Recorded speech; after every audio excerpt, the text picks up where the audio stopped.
네, 김학식 국무총리 후보자에 대한 인사청문회 이틀간의 일정이 모두 막을 내렸습니다. 오늘 국회 본회의가 열리게 되는데요. 통과될 가능성이 좀 높습니다. 여러분들은 이틀 동안의 청문회를 어떻게 보셨습니까? 오늘 분석해 보겠습니다. 김재원 정치평론가 나왔습니다.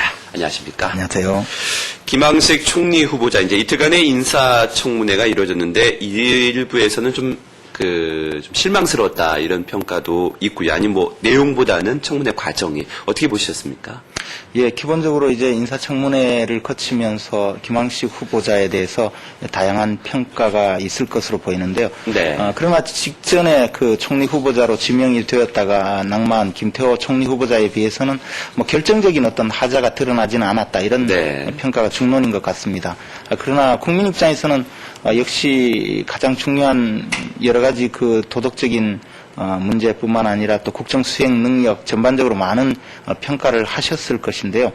저 개인적으로 보면 군대 복무하지 않은 이 사실 자체가 위법한 것은 아니라 하더라도 네. 국민 대다수가 군복무를 하고 있는 이 상황에서 과연 군대를 복무하지 않은 사람을 꼭 총리로 지명을 해야 하는가? 즉 군복무자 중에는 과연 사람이 없었는가 이런 데 대한 예. 좀 상당한 좀 회의적인 시각이 있었습니다. 어찌됐든 예. 많은 국민들이 이런 부분에 대해서 조금 역시 좋은 점수는 주기 어려웠던 청문회가 아닌가 그렇게 생각합니다. 예, 본인도 이제 적극적으로 해명을 하고 나섰고 본인도 군대를 갔다 오지 않은 것 때문에 총리 측을 고사를 했었다 이렇게 얘기를 하고 있는데 말씀하신 것처럼 대부분의 남자라면 군대를 가는데 대부분에 속하지 않은 사람이 지금 당정청의 지도자로 있기 때문에 이 부분에 대한 국민들의 좀 아쉬운 점이 좀 많이 있지 않았나 이런 생각이 듭니다. 내용적으로 한번 들어가 볼까요? 그 병역 기피 의혹이 좀 시력 때문에 많이 있었는데 좀 해명을 적극적으로 했는데 설득력이 좀 있었습니까? 어찌됐든 그 갑상선 기능 항진증에 대한 이야기 또 이른바 부동시죠. 이 양안의 시력이 차이가 심하기 때문에 군 복무를 하지 않았다라는 그 적극적인 해명에 대해서 나름대로 충분히 설득력은 있었다고 보여집니다. 네. 특히 그 눈 시력에 대한 의사의 진단서를 제출함으로써 그에 대한 여러 가지 의혹은 상당 부분 해소가 된 것으로 보여지는데요. 그렇다고 하더라도 또 한 번 말씀드리지만 군복무자 중에는 과연 사람이 없었는가, 예. 총리감이 이 나라에 없는가 이런 점에 대해서는 여전히 또 다른 회의적인 시각이 있는 것도 사실입니다. 네. 이번에는 결정적 한방이 없었다 이런 좀 얘기도 있는데 이번 청문회에서는 야당도 좀 의혹을 제기하는 부분이 큰 공감대가 없었고 특히 여당은 좀 질문을 들으면 얼굴이 낯뜨거울 정도로 좀 여당이 오히려 후보자인 것처럼 지금 낯뜨거운 의원들이 몇 명 있었는데 총리 인사청문회 결정적인 한방이 없었다. 기존에 드러난 의혹 외에는 없었죠? 그렇죠. 기존에 개인 소득 부분 또 누님의 사립대학에 네. 국고 지원이 과다하게 있었다. 이런 데 대한 여러 가지 의혹이 있었지만 사실 김학식 후보자가 그 담당 부서인 교육부 출신도 아니고 판사로서 그러한 업무 과정이 있지 않았다라는 점이 그런 야당의 의혹 제기에 대해서 그렇게 설득력을 갖지는 못한 것으로 보여집니다. 네. 아울러 또 군복무에 대한 다양한 의혹 제기가 있었지만 그에 대해서도 오히려 김학식 후보자 측에서 적극적으로 해명을 함으로써 상당 부분 야당의 의혹 제기는 그렇게 큰 설득력은 갖지 못했었다고 보여집니다. 네. 일부에서 전략적인 문제도 거론을 하고 있는데 어떻게 평가가 되고 있습니까? 전략적으로 아무래도 이제 김학식 후보자가 사실 조금 의아하게 생각했던 것이 군복무에 관련해서 진단서를 2003년부터 병원의 진료를 받았다고 하면 충분히 그 전에 제출할 수 있었을 것이고 또 적극적으로 해명을 할 수 있었을 텐데도 마지막에 가서 그러게요. 전날 늦게서야 진단서를 네. 제출한 것을 두고 이 결정적인 증거를 가지고 있으면서 의혹 제기가 좀 커지기를 기다리고 다른 쪽에 의혹이 넘어가는 것을 좀 오히려 차단하려는 그런 목적이 예. 아니었나 이런 전략적인 측면을 문제 삼는 분들도 있는데 뭐 그 점은 충분히 설득력 있는 이야기라고 보여집니다. 네. 오늘 이제 국회 인준이 될 것으로 보이는데 오늘 통과될 가능성이 좀 높아 보여요. 첫 호남 총리 탄생 가능성이 좀 높아 보이죠? 그렇죠. 당장 오늘 오후에 국회 본회의를 열어서 이제 그 총리 인준안 표결 처리를 하는데 여당인 한나라당은 적격이다. 즉 네. 총리로서 국정 수행의 적격자다 이렇게 판정을 하고 있고 야당인 특히 민주당의 입장에서도 강제 당론으로 부적격자다라고 해서 반대 투표를 할 가능성은 거의 없어 보입니다.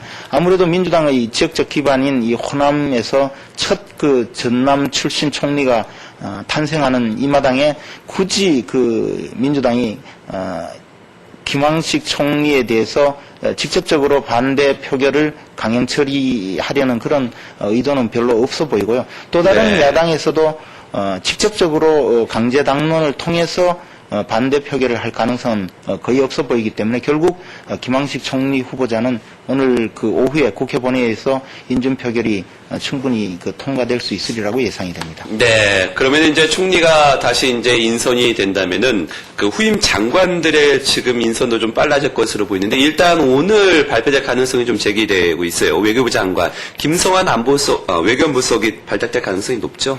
예, 거의 내정 단계라고 알려지고 있는데요. 네. 사실 당장에 그 목전에 다다른 이 G20 이 주요 20개국 정상회의가 서울에서 열리는데 외교부로서는 이 큰 행사를 차질 없이 치르기 위해서는 대통령과 기존에 2008년 여름부터 지금까지 그 외교 안보 분야의 호흡을 맞추고 있는 김성환 외교안보 수석이 가장 적임자라고 판단하고 있는 것으로 보이고요.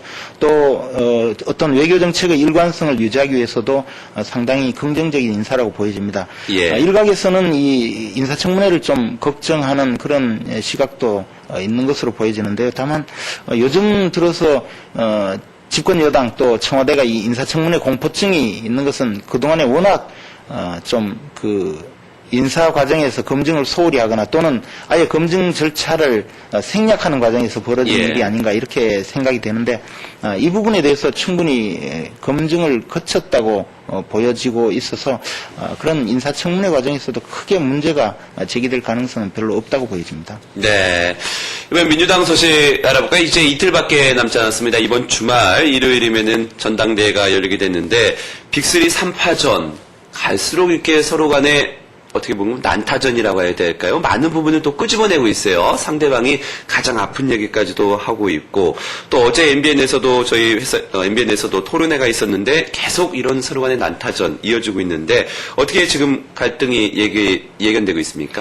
그렇죠. 이른바 그 빅3 정세균, 정동영, 손학규 이 세 분의 야당 지도자가 지금 당권을 놓고 첨예하게 경쟁을 하고 있는데 나름대로 세 분 다 약간씩의 또 결정적이라고 할 수는 없지만 약간씩의 하자를 모두 안고 있어서 네. 상당히 좋은 먹잇감이 되고 있는 것 엄연한 사실인데요. 예. 그렇다고 하더라도 지금 국민들은 물론 여당뿐만 아니라 야당도 건전하고 또 야당 지도자들이 잘 성장을 해서 이 나라의 정치 지도자로서 한 축을 형성해 주기를 바라고 있는 이 마당에 볼썽사나운 어떤 경쟁 내지는 너무 인신공격적인 그런 상황으로 가는 것이 좀 보기에 따라서 야당의 어떤 신뢰성을 지금 손상시키고 있다. 이런 점을 예. 좀 고려를 해주셨으면 하는 바람이 저 개인적으로도 있습니다. 예. 근데 오히려 또 이제 이런 부분에서 그동안에 흥행이 안 됐던 부분이 다시 관심을 모아주고 있다. 이런 얘기도 좀 있는 것 같은데 가장 또 서로 간에 뼈아픈 얘기들도 오고 가는 것 같아요. 뭐 대통령으로서 최근에 대권 후보로서 우리 당은 왜 5위밖에 안 되냐 이러니까 한쪽에서는 그럼 5위 안에도 들어봤냐 뭐 이런 얘기들이 좀 얘기가 좀 서로 아픈 부분들을 건드리고 있는 것 같아요. 이번에는 또 다른 대권 후보죠. 박근혜 전 대표와 이재호 장관 최근에 아주 행보가 활발해요. 두 분 다. 아무래도 이제 대권 후보로서 관심이 모아지고 있는데 파격적인 행보 어떻게 평가가 되고 있고 이유는 무엇일까요?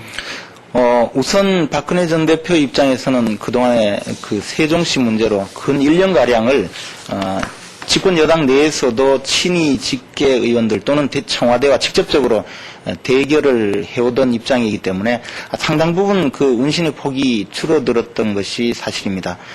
그러나 이제 세종시 국면이 해소가 되고 또 특히 최근에는 그 차기 주자로 성장시키려고 한다는 그런 의혹을 받아온 김태호 총리 내정자가 낙마함으로써 사실상 이제 차기 대권 구도의 그 불확실성이 많이 해소된 측면이 있습니다. 이런 네. 상황에서 박근혜 전 대표로서는 이번 정기국회 또 내년을 거치면서 대권 주자로서 본격적으로 이제 자리매김할 수밖에 없는 시기적인 어떤 입장에 와 있고요.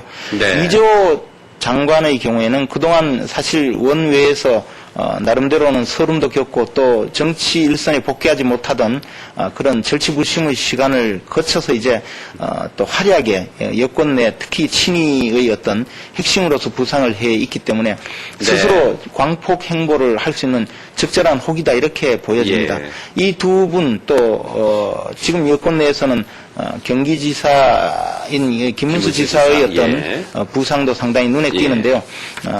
이 세 사람의 그 어떤 부각이 결국 여권 내에서 상당히 다양한 후보군을 형성하고 그로 인해서 여권 내의 어떤 차기 경쟁 구도를 조금 더 국민들에게 신선한 어떤 느낌을 네. 줄 수 있지 않을까 그렇게 봅니다. 마지막으로 짧게 단답형으로 한번 여쭤보도록 하겠습니다. 박근혜 전 대표와 이재호 장관 화해가 가능할까요? 어떻게 보십니까? 그렇게 쉽게 화해를 할 수 있는 상황은 아니라고 보여집니다. 네. 특히 각자의 퍼스널리티가 다르고 생각이 다르기 때문에요. 네. 다만 정치인이라는 것은 화해라는 그런 의미가 네. 화해라기보다는 협력의 관계로 갈 수가 있기 때문에 언제 어디서든 또 어떤 상황에서든 또 협력할 수 있는 그런 네. 입장이라고 보여집니다. 화해보다는 타협 가능성이 높아 보인다 이렇게 좀 들리는 것 같습니다. 김재원 정치평론가와 얘기 나눠봤습니다. 고맙습니다. 감사합니다.